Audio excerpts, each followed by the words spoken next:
നിങ്ങൾക്ക് ഇവിടെ ഇവിടെ അല്ലെങ്കിൽ ഇവിടെ കക്ഷത്തിലൊക്കെ കറുത്ത പാടുകളായിട്ട് കാണുന്നത് നിങ്ങൾ ശ്രദ്ധിച്ചിട്ടുണ്ടോ? എന്താ ഇതിന്റെ കാരണം? ഞാൻ ഡോക്ടർ വീണ സാബു, ഡോക്ടർ മോഹൻസ് ഡയബറ്റിക് സെന്ററിലെ കൺസൾട്ടന്റ് ആണ്. നിങ്ങൾക്ക് ഇങ്ങനത്തെ കാണുന്ന ഈ കറുത്ത പാടുകൾക്ക് നമ്മൾ പറയുന്ന പേരാണ് അക്കാന്തോസിസ് നൈഗ്രിക്കൻസ്. ഡയബറ്റീസ് ഉണ്ടാകുമ്പോൾ, അതുപോലെ തന്നെ ഫാറ്റി ലിവർ ഉണ്ടാകുന്ന സമയത്ത്, PCOD ഉണ്ടാകുന്ന സമയത്ത് ഒക്കെ ഇതുണ്ടാകും എന്നൊക്കെ നമ്മൾ പലപ്പോഴും കേട്ടിട്ടുണ്ട്. ശരിക്കും എന്തുകൊണ്ടാണ് ഇത് വരുന്നത് നിങ്ങൾ ചിന്തിച്ചിട്ടുണ്ടോ? ഇൻസുലിൻ റെസിസ്റ്റൻസ് കൊണ്ടാണ് ഇങ്ങനത്തെ പാടുകൾ നമുക്ക് കാണുന്നത്. എന്താ ശരിക്കും ഇൻസുലിൻ റെസിസ്റ്റൻസ് എന്ന് പറയുന്നത്? അതായത് പാൻക്രിയാസ് നേരാൻ വണ്ണം ഇൻസുലിൻ ഉണ്ടാക്കുന്നുണ്ട്. പക്ഷെ ഈ ഇൻസുലിന്റെ ആക്ഷൻ എന്ന് പറയുന്നത് നമ്മുടെ ബോഡിയിലെ സെൽസിന്റെ അടുത്ത് ചെന്നിട്ട് ഈ ബ്ലഡിലുള്ള ഗ്ലൂക്കോസിനെ അകത്തേക്ക് എടുക്കൂ എന്ന് പറയുന്നതാണ് അതിന്റെ മെയിൻ ആയിട്ടുള്ള ഫംഗ്ഷൻ. പക്ഷെ ഈ ഇൻസുലിൻ പറയുന്ന സെൽസ് കേട്ടില്ലെങ്കിലോ?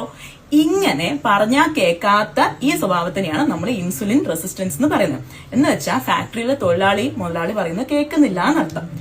അപ്പോ കൂടുതലായിട്ട് നമുക്ക് ഈ പറഞ്ഞിട്ടുള്ള ഇൻസുലിൻ റെസിസ്റ്റൻസ് വരുമ്പം ശരീരത്തില് പല സിഗ്നൽസ് ആയിട്ട് കാണും. അതിലൊന്ന് നമുക്ക് ഈ കാണുന്ന ഈ കറുത്ത പാടുകളായിട്ടാണ് ഇത് കാണുന്നത്.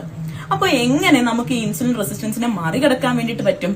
അതിന് ഏറ്റവും എളുപ്പമുള്ള വഴിയാണ് പോയി നന്നായിട്ട് ഫിസിക്കൽ ആക്ടിവിറ്റി ചെയ്യുക. കാർഡിയോ എക്സസൈസസ്, വെയിറ്റ് ട്രെയിനിങ്, ഇത് രണ്ടും ഒരു ദിവസം ഒരു 40 മിനിറ്റ് എങ്കിലും വെച്ചിട്ട് ചെയ്യുവാണെങ്കിൽ നിങ്ങൾക്ക് ഇൻസുലിൻ റെസിസ്റ്റൻസിനെ ഈസി ആയിട്ട് മറികടക്കാൻ വേണ്ടിയിട്ട് സാധിക്കും. അതുവഴി നേരത്തെ ഞാൻ പറഞ്ഞിട്ടുള്ള അസുഖങ്ങളുണ്ടല്ലോ, അത് മാറിക്കിട്ടാനും ഈ പാടുകളൊക്കെ പോയി കിട്ടാനും ഹെൽപ്ഫുൾ ആയിരിക്കും.